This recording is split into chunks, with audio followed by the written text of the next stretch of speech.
Andrea, thank you so much for that. I'm such a fan of the work you're doing with Designers Today, and this is such a great addition you do for the readers. And this, we talked about this, and I do speak around the country and in Canada both. And I do a variety of topics, and this is one of my most popular topics. I think I have for years gone to hear people speak and thought, okay, am I going to have a tip here? Is there something I'm not doing? What can I change? And I've done several. I've gone to several. And for me, I'm not going to have all the answers. This isn't like, okay, he's going to know everything. I can't wait to hear everything today. I'm just hoping people typically can take away 2 or 3 things. And that's really, really the reason I do this. So I appreciate the opportunity. And without any further delay, what are the questions Christopher gets answered and seems to help people? So the first one, when I ask people, why did you come hear me speak? One of the main questions I get asked is, I want to know how to deal with my competition. And so people will perceive, is there another designer? Is there another showroom? Is there another manufacturer that's their competition? And a lot of times you need to just analyze why you think so, because I don't have competition. And I tell people in the audience, you don't have competition. They either like me or they don't like me. So they either like you or they don't like you. Do they like your service? Do they like the quality of work you do? Customer service is a huge deal. Is your showroom beautifully set up? Is your product robust? Are you doing collaborations, other things to stand out? But I try to do an approach that I don't have competition. Otherwise, it gets stuck in my head. And I've gone up for jobs. There'll be 3 designers, and I didn't get the job. I'm usually curious, like, what did the other person do different? That's where I go. I don't sit there and think like, oh, I have the competition and I lost out. There's going to be more work. So if you come from a place of that, give yourself a break, but really ask why you think this person's competition, because what do you need to change? And ask other people, about your services. So that's one thing that's a main question. So give yourself a break. You're fantastic. You don't have competition.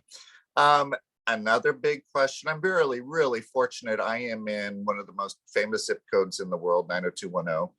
And I am very blessed at the level of clients I get to have. Now, some projects are not of a level that you could say it is luxury because they love what it is. And luxury, you have to keep in mind too, it's not about the project cost. It's not about the budget. It's about an experience you create for them. And there's lots of unique ways. It could be a special detail on a counter. It could be attention to a special niche size. It can be attention to spreading out a sofa wider so they feel like, I will use the term, we're making you a custom suit in our progress. So anytime in a regular project, you can do things like that and emphasize it's just for them, makes it all the better. Really taking the time for organization, comfort. So if you want to get into the luxury market, one of the great things right now is with 3D renderings is you could go ahead and show in a 3D rendering the type of projects you would like to be doing. That, a lot of people will be like, gosh, everybody seems to want the same thing. And I'd really love to be doing something like this. So I'm encouraging, if I had to do it over again, I would do it, that go ahead and render the projects you would like to do. What are the materials? What's the look? Of course, you're going to say on the credits, this is an inspiration project by the name of your company or your name, but it really is a standout and gives you a chance, like kitchen designers, I have to do one more white kitchen. We'll show some kitchens that are different. Furniture, everybody wants boucle beige. Show something different. That's our whole job, is to try to bring a design to people that's different. And one of the other things on luxury, getting into luxury, I encourage you to look for who are the top architects, who are the top contractors in your area. And typically I would do a reach out and I would say, I'm a, dear, hi, Mr. Smith, I am a big fan of your company and your work. It seems very aligned with what we do as an interior design firm. And I'm always trying to look for, I'm trying to look for referrals. And you would be somebody great. I'm sorry, you would be somebody great to be able to refer people to.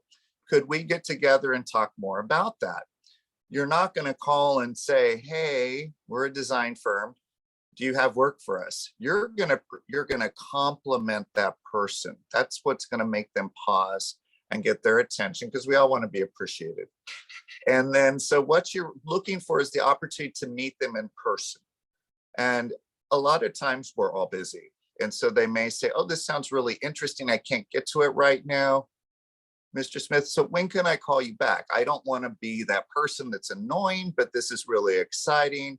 Typically, give me 2 weeks. Wait the 2 weeks and call back.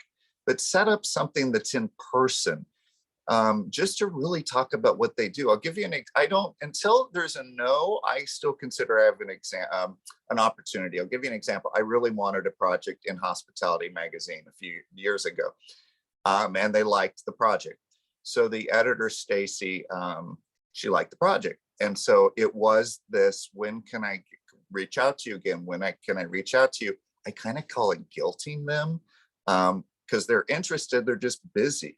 And so it happened, but it was a delicate situation of just how do you approach, but not drive somebody crazy.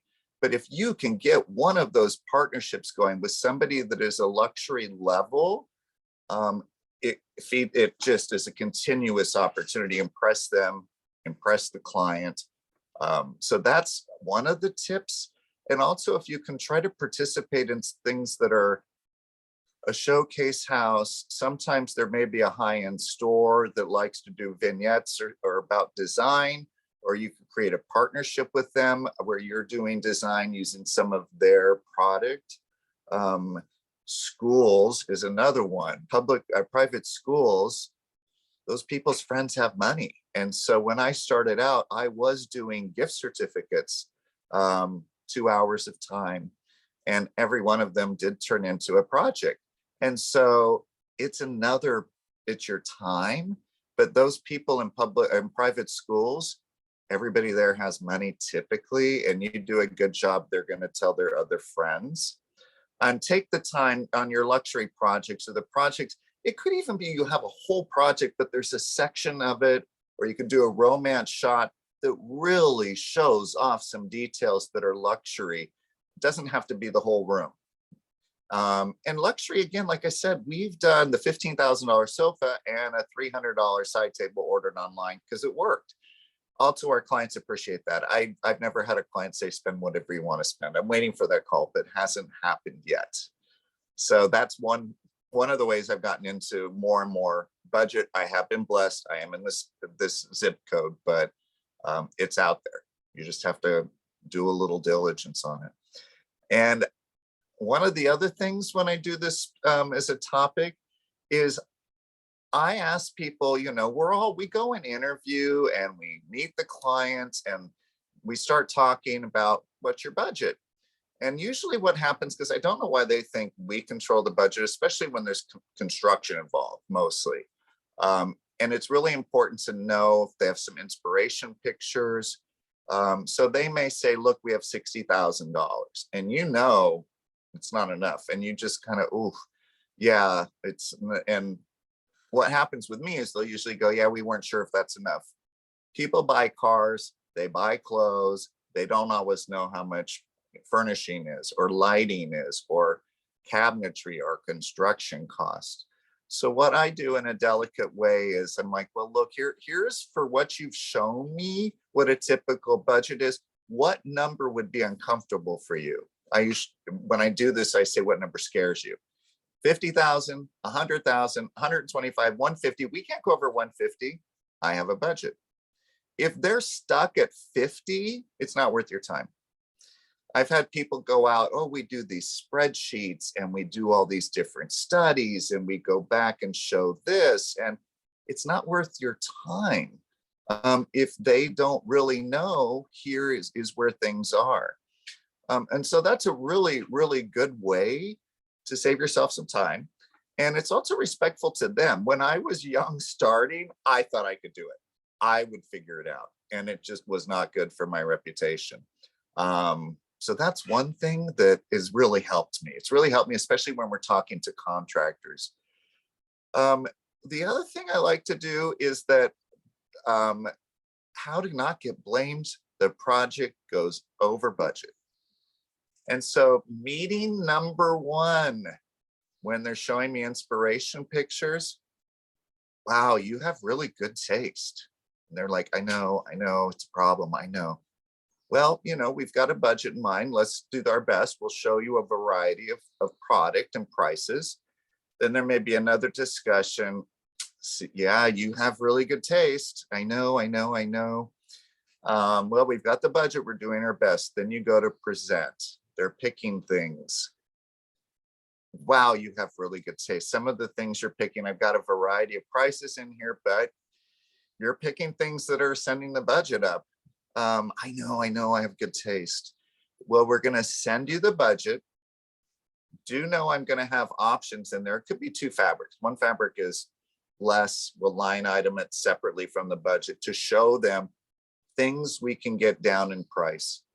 90% of the time, 95%, they want what they want. They want what they've shown you. You've gotten them right. And so what's really good on that is they typically will do everything. Now, my office is pulled, a $500 fabric. It's not going to fly typically when they start going through it, or they may love it. It's pillows usually. And so that's something that I've done successfully to find out, to make sure I'm not blamed for it going over budget, because as I said earlier, nobody has ever said spend whatever you want to spend. And I think all of us in this are people pleasers. At the end of the day, we're all people pleasers. We all want our client to be happy. Sometimes we sacrifice ourselves to make a project work. And a lot of times I get asked on fees. How do you hold your fee? How do you get your worth?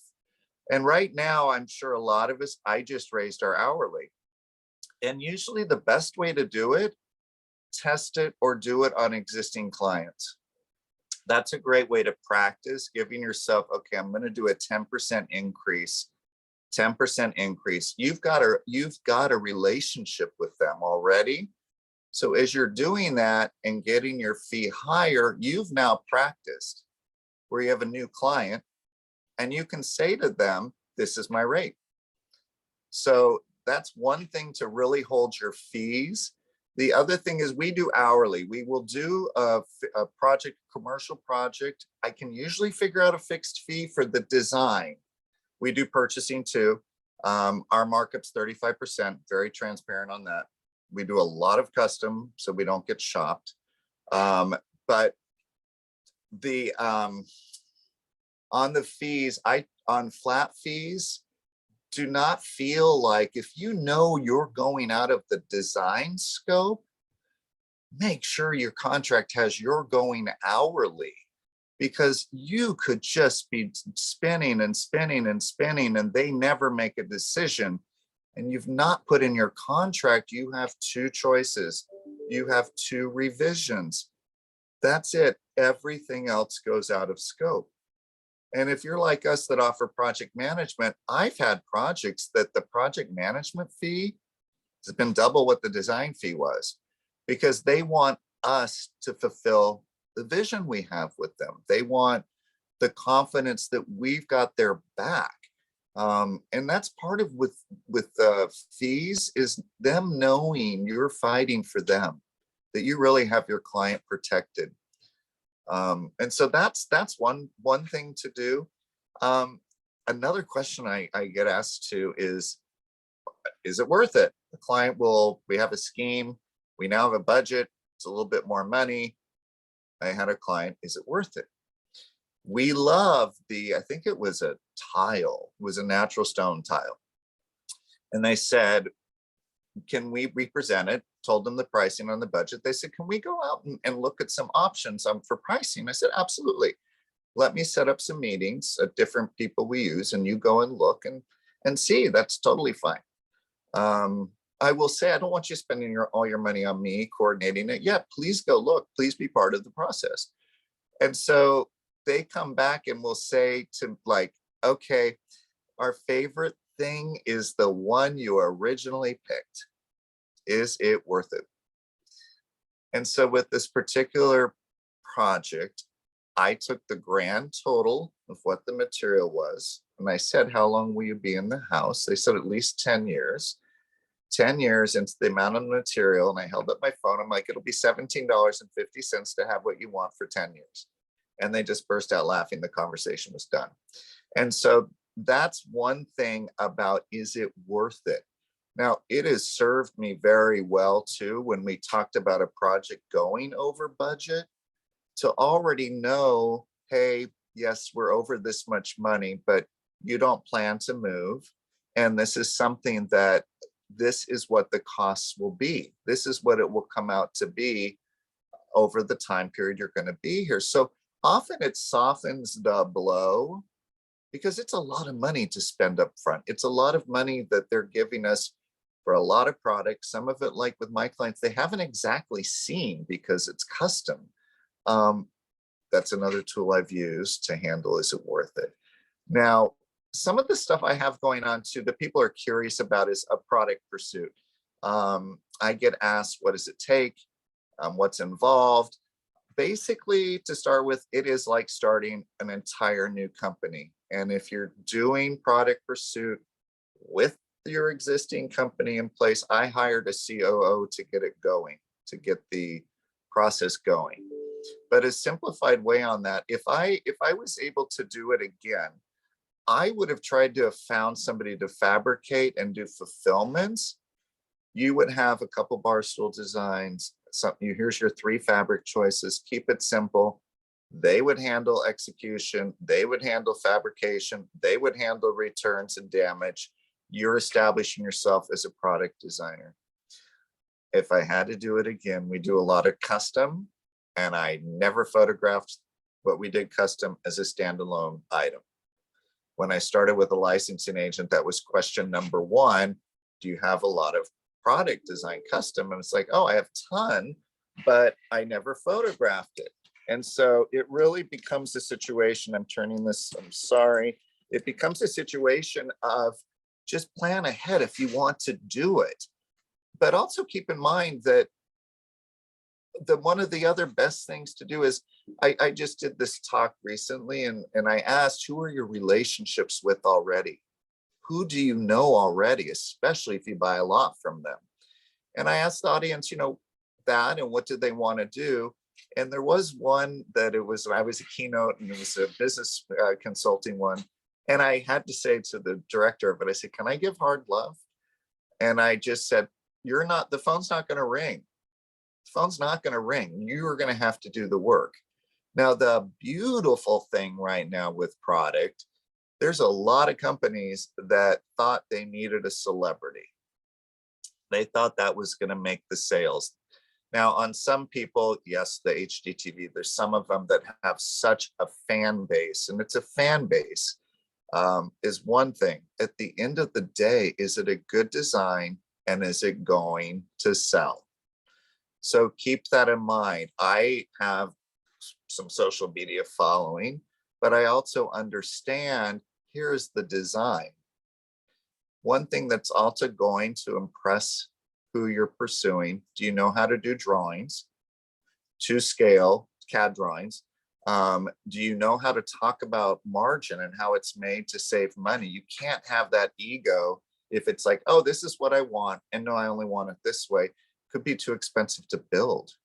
So start with the relationships you already have. And if you get an opening, I just have a designer friend in Texas was asking me because she has some opportunities. And I said, well, how many designs? She's 3. Do as many as you can. Do as many as you can. When I was doing my faucetry designs and my style drain designs for California faucets, I went in with 38 drain cover designs. They wanted to do 2 originally, and it went to 4 because it became a collection. Based on that, we went into faucet design. I must have gone in with 85 handles, styles. Because I get in the zone, I get going, and it's like, stand back, here I go.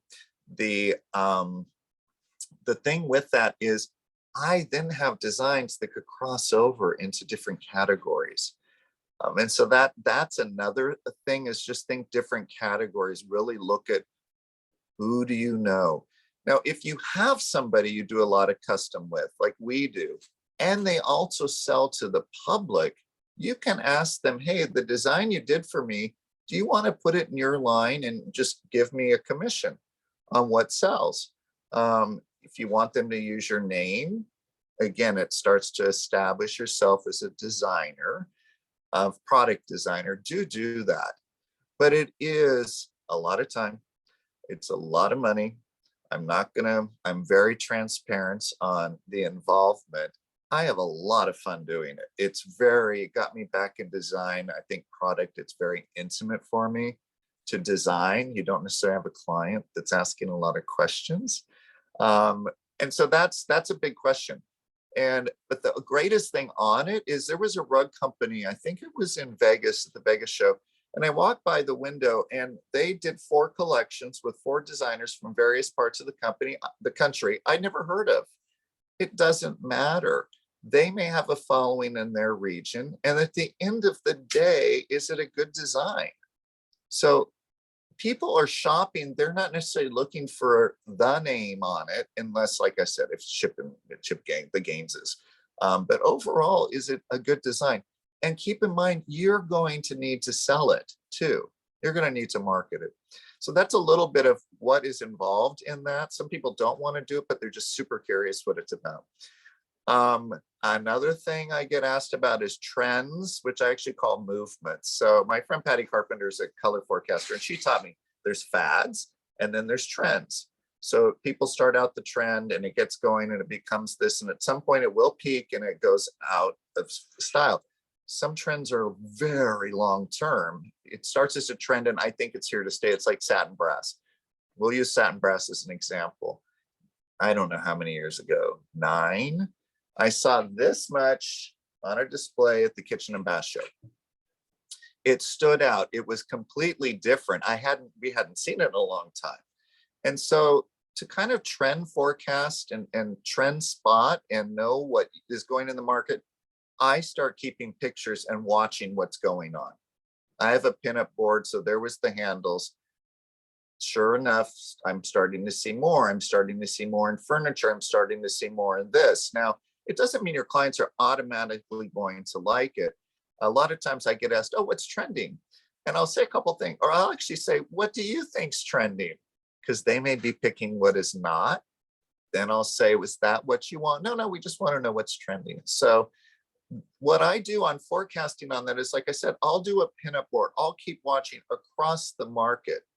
If you do, like, I don't look at faucetry to design faucetry. I don't look at rugs to design rugs. I really have to do it on my own. So on trends and spotting that one, an example, split finish, dual finishes. I was seeing that 6 years ago, starting on furniture, mixes on furniture. And so on my lighting designs, I included a mix of finishes. On the faucetry, there's one that's a split finish. I think it's going to stick. It's very exciting, especially because somebody can customize what they have. There are some trends like rose gold didn't really stick, even though iPhone was 54% of their sales. So that's why you really have to kind of just keep watching, especially if it stands out where you're like, that's it, that I haven't seen that. And a lot of stuff that I find trending later, because my clients don't want what they see on the market. We're constantly challenged to kind of what's next, is copper. I think I'm seeing it hint. And because of the health quality of the metal, I think we're going to see more of it. So I plan to do one of the faucets with the copper band that I've got with California Faucets. And I guess I'm going to close with about, managing clients. And one of the biggest things with my company, and this goes back to luxury, is our clients need to be updated in 24 hours of what the status is. And so that's something that a lot of us are realizing, trying to call in about a problem we're having, not just with design, but airlines and phones and things like that, that it's kind of like customer service is fleeting and it's frustrating. So we're charging what we do because we are doing that service. Now, where this is going is what happens when you have a couple. And so I think it's important to, we call it negotiation, not compromise. And at the very beginning of the project, I have each of them pull pictures, inspiration, whatever they like separately. Not to be sexist, the husband or one of them may say, hey, I'm really busy, I can't do it. And I just joke, I'm expensive, you need to do it. And I just need 5 or 7. And I'll joke, sometimes there's a power struggle in a couple, they'll laugh. But what it is it'll give me a chance that they sit down together with the stack. Somebody looks at a picture and goes, I don't like that. But the partner says, well, see that right there? I like that. Oh, I didn't see it. So it gives me the chance to see what they like together, what they like the same, and then what's different. But in the design, we do it so they each can see themselves in the design. Now, sometimes the negotiation part, I'll give you an example, it was a bathroom project.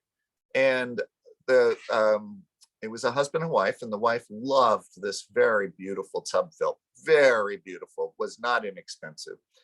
And so when we were talking about it, and he said, well, if we get that, can I have the heated towel warmer bar? And so that's what I mean by negotiation. So for me, I could tease and go, okay, well, with that, and turn to the husband, his name was Eric, and say, well, Eric, if she has that, do you want to do the towel bar so you each have something that you're excited about? And so that's the way I teased it in. So couples too, it's important to find out, hey, do you want to be copied on every email? Do not care who writes the check. You just never know. I may joke with them when we're together, like which of you writes the check? But at the end of the day, never assume that one of them is actually making more decisions on it. One of the most fascinating things as I close this out is that husbands, it sounds sexist, are involved in appliances and plumbing fixtures. And so that is one thing. I don't know if it's like because it's like cars and it's metal, and but never assume. Like I said, never assume, especially a same-sex couple.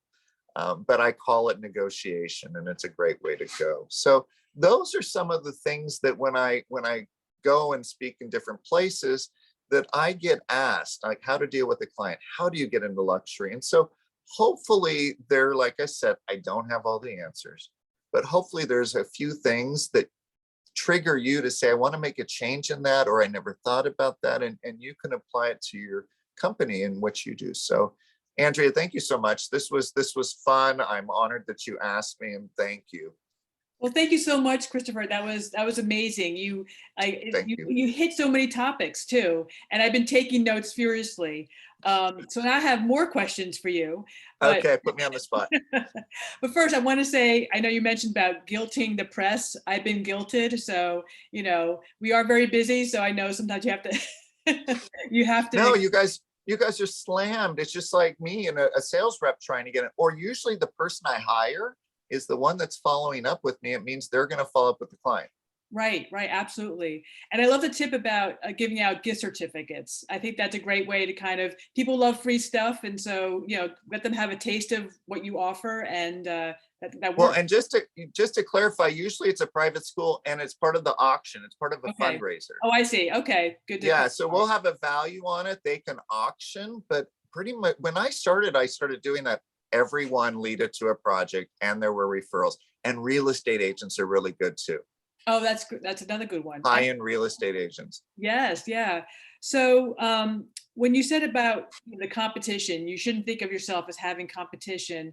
What do you say to someone who's just starting out, who doesn't have the experience? Like you have obviously tons of experience. Like you don't have the experience, you don't have the, your confidence maybe. How would you approach that?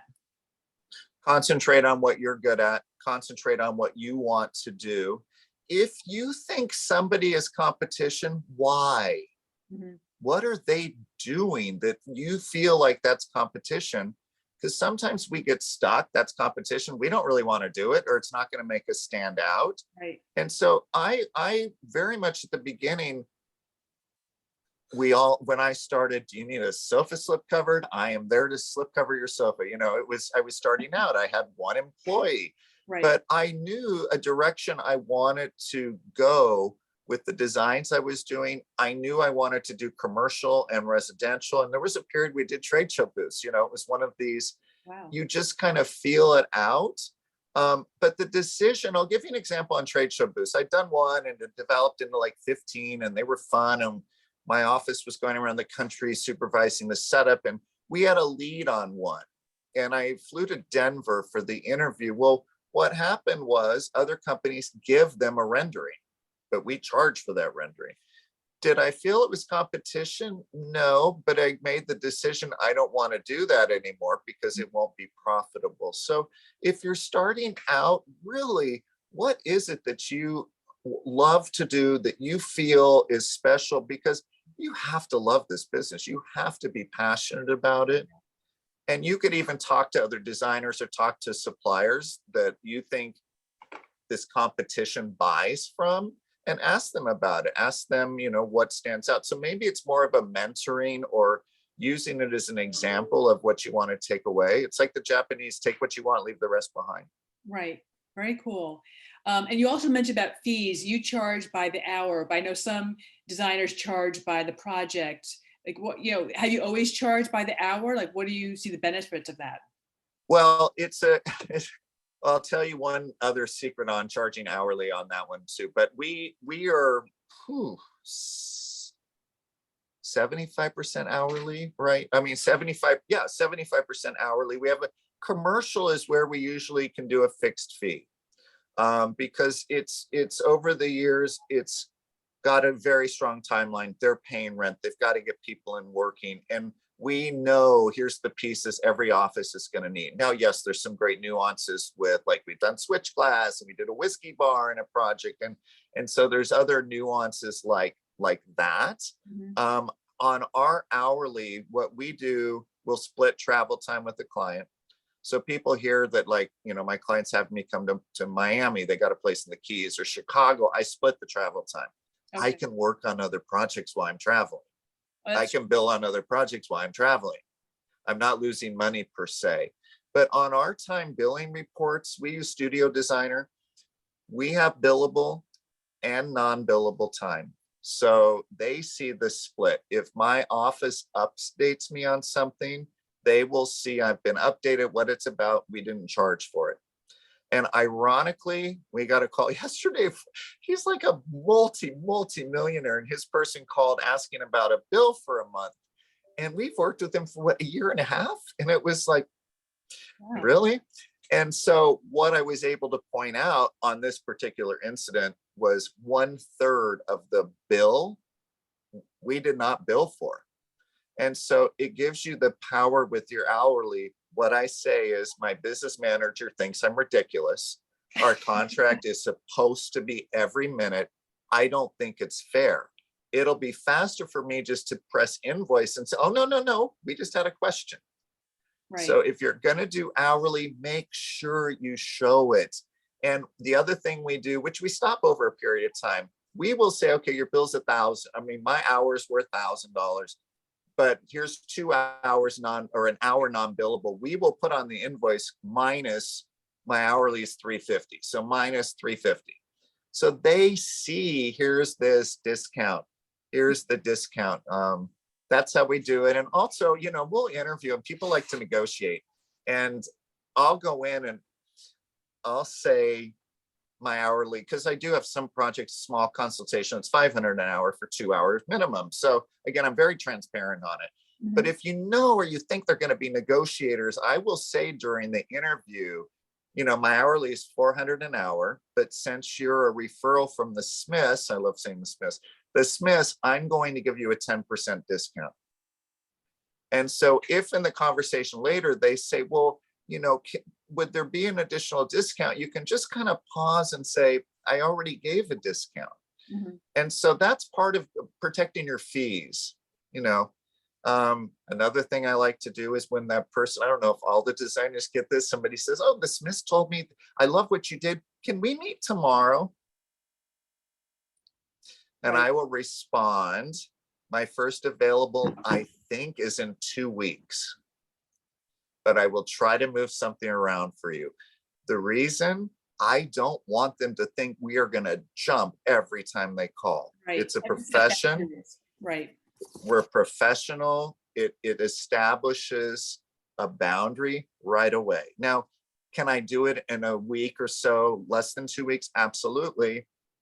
But then when I call and say we were able to manage and to move something around, oh gosh, thank you so much. You've now established a respect and appreciation and a boundary for the profession. Now, Right. I'm not saying I like to, it's a fib. I could say, yes, it's true. I don't want to take the appointment for 2 weeks, but it's so, people, it's like that the first time, oh, I would love to do what you do. We'll come to the office for like 4 days and you will run the other way. We all know what it's really about, but the respect on our fees, on our profession, we're people pleasers, and you've got to stop yourself. And it's like every time I've raised my hourly, it has stuck in my throat. Now, it's kind of like we have a thing, am I worth this? Yeah. That's why I love practicing with existing clients, because pretty soon that's just what your rate is. Right. Right. That's great. Yeah, I think it's all about being transparent and just setting those boundaries, because you have to manage other projects, manage a personal life. I mean, we can't all What's a be personal life? what I heard. Yeah, exactly. I also love when you talked about when people want to do product design, how we always assume it's like celebrities, and celebrities have that, that cachet, that yeah, aspirational pull. But I think a lot of people want to also see designs from emerging designers. I mean, I think people want to learn about people that no one else knows about, the kind of like the find. So I think that's important, not to assume everything has to be a celebrity. No, that's what's the beauty of doing it right now. I'm fortunate I have recognition in the industry. My mom's very proud. But at the end of the day, it's really about product. I'll give you an example. I was with a lot of stuff went on hold when we had a pandemic, and a lot of my stuff went on hold of development, and it's picking up again. But I was in a showroom, and a friend mentioned that I do product design, and the woman said, well, we're kind of over leveraged right now. And I said, excuse me, I said, well, if we ever did something, I'd really need to learn like the ounce weight that maximizes the profit for a shear and a loop and like a tip shear. She's like, we need to talk. Okay. Because that's an experience that you bring to the table. You get fabrication. Right. I can show her, like, I have two fantastic California Faucets did these beautiful videos for my two sets that just came out. They've won a couple awards already. I'm glad I could show That's up great. for it. Congratulations. Yeah. Thank you. No, and thank you very much. And so, but that's, again, here's what I can bring to you. There's a reason I did so much speaking. Here is my press chart. Here are the eyes I can get on you. My eyes are diverse. My eyes are people interested in buying stuff, and clients and press like you that is needing new things. And another thing, when I'm doing product, I tell them, we're tripling your marketing opportunity. There's a story about the collaboration. Right. There's a story about me developing, and the manufacturer has a story about the product. And so, as you are aware, a lot of people are just starving for content, and the nuance of how was it developed has a lot more oomph than just like, here's this pretty thing we're launching. You know what I mean? Yeah. Yeah. So all of those things put in your arsenal, all Right. of them put in your arsenal, because and like I said, don't just take in 3 designs. If you get the chance, you don't know what they're thinking. You've got Right. that much time. I just flew to Dallas for a meeting. You've got that much time to show them. They may be thinking, oh, we could do that fall of 2023. We could do those like spring of 2024. Sorry, the LA helicopter. And so you never know. There's 1,000 people behind you wanting to do a product. If you're in with 3 thinking, well, they'll see, and they don't see it.